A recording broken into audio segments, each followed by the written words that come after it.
Hello everyone. Today, in today's video, I'm going to explain next para of The Spectators Club by Richard Steele.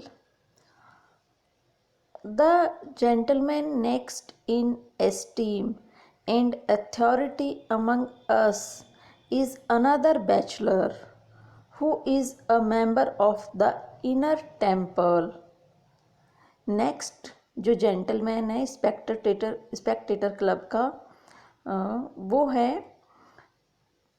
एक bachelor who is a member of the Inner Temple, a man of great probity, wit and understanding. ये एक lawyer है।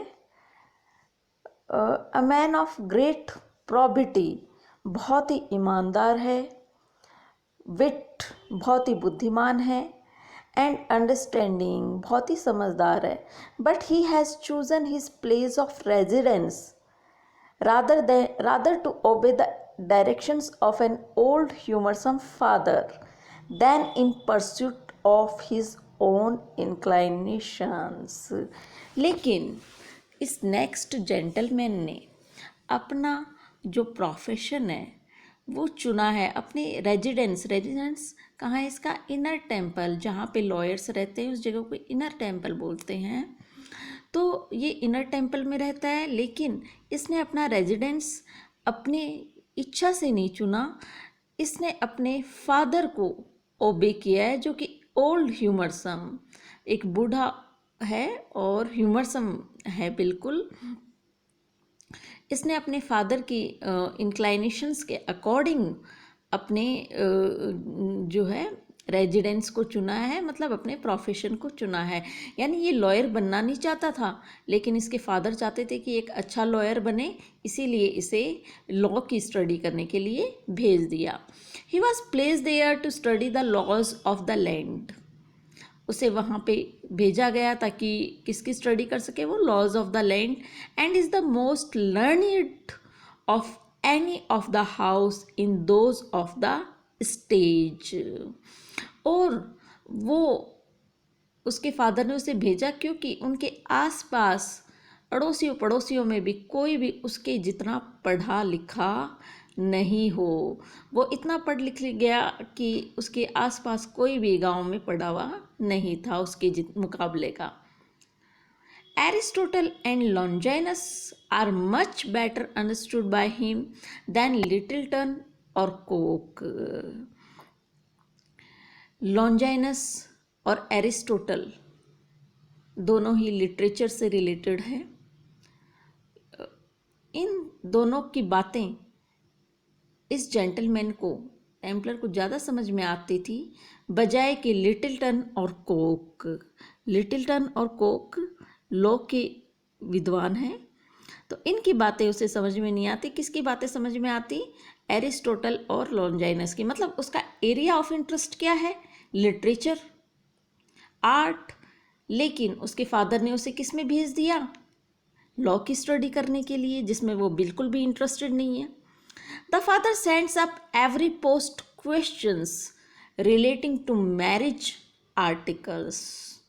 उसके father गांव से उसे questions भेजते रहते हैं, रिलेटिंग टू मैरिज आर्टिकल से रिलेटेड हो, लीजे से रिलेटेड हो, टेन्योर से रिलेटेड हो, इन द नेबरहुड, अड़ोस पड़ोस में जो भी विवाद होता उसके क्वेश्चन सॉल्व करने के लिए फादर उसे चेक भी करता कि वो पढ़ रहा है या नहीं ठीक तरीके से, या मेरे पैसे बर्बाद कर रहा है। तो ये चेक करने के लिए वो उसे क्वेश्चंस भेजता रहता। All which questions he agrees with an attorney. लेकिन ये भी बहुत ज़्यादा स्मार्ट था। इसने क्या किया? एक अटॉर्नी, एक लॉयर को हुई रख लिया।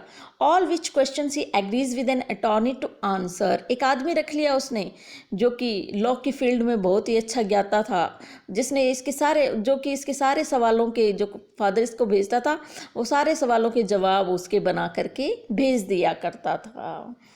ही agrees with an attorney to answer and take care of in the lump. बस कुछ ही सेकंडों में वो आंसर्स तैयार कर देता और उसे भेज देता अपने फादर को.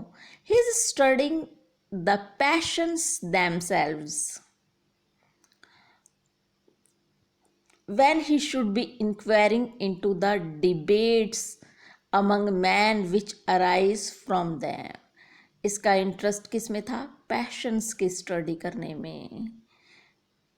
जबकि लॉयर होने के नाते उसे किसकी डिबेट्स की स्टडी करनी चाहिए थी, जो कि अराइज होते हैं किसके बीच में? लोगों के बीच में. बट इसका इंटरेस्ट तो अलग ही था, लिटरेचर फील्ड में इंटरेस्ट था इसका. He knows the argument of each of the orations of Demosthenes and Tully. Tully और डेमोस्थनीस के हर आर्ग्यूमेंट इसे पता होते थे. But not one case in the reports of our own courts. लेकिन डेमोस्थनीस और ट्यूली दोनों ही लिटरेचर फील्ड से हैं. इनके आर्ग्यूमेंट तो इसे पता होते, लेकिन कोर्ट के अंदर क्या रिपोर्ट देनी है, क्या केसेस चल रहे हैं, इसे इसके बारे में कोई पता नहीं होता था. No one ever took him for a फूल.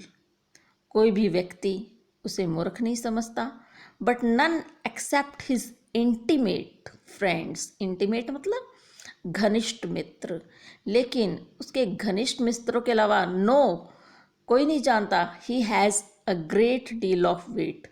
वो मूर्ख भी नहीं लगता, लेकिन उसे कोई बुद्धिमान इतना भी नहीं समझते कि ये बहुत ज़्यादा बुद्धिमान है. बस उसके घनिष्ठ मित्र ही जानते थे कि वो बहुत बुद्धिमान है. This turn makes him at once both disinterested and agreeable.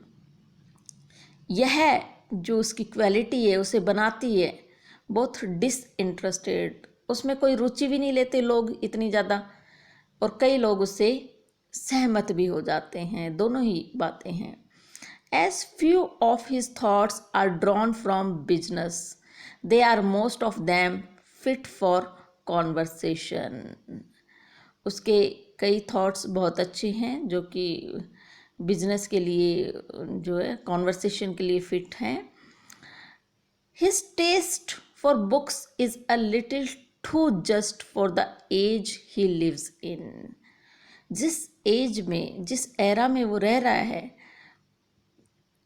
उसका टेस्ट जो है वो मतलब बहुत डिफरेंट है. He has read all.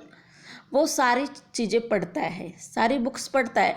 But approves of very few. लेकिन कुछ ही उसे पसंद आती हैं, कुछ कोई वो स्वीकार करता है, कुछ बुक्स ही उसे अच्छी लगती हैं. His familiarity with the customs, manners, actions and writings of the ancients makes him a very delicate observer of what occurs to him in the present world. Ancient custom से, मैनर से, writing से वो familiar है. ये चीज़ उसे बनाती है makes him a very delicate observer. वो पास्ट को उसने जान लिया पूरा अच्छे से, तो उससे सीख करके, लर्न करके वो एक बहुत ही अच्छा ऑब्जर्वर बन गया है. और वो क्या ऑब्जर्व करता है? Of what occurs to him in the present world. Present world में जो भी घटित होता है उसको पास्ट से रिलेट करता, ऑब्जर्व करता है हर चीज़ को. He is an excellent critic. उसकी रीडिंग ने ही उसे बहुत अच्छा क्रिटिक भी बनाया है. And the time of the play is his hour of business. Exactly at 5 he passes through New Inn, crosses through Russell Court, and takes a turn at Will's till the play begins. He has his shoes rubbed and his periwig powdered at the barber's as you go into the rows. It is for the good of the audience when he is at the play, for the actors have an ambition to please him. I will explain these lines in next video. Thanks a lot.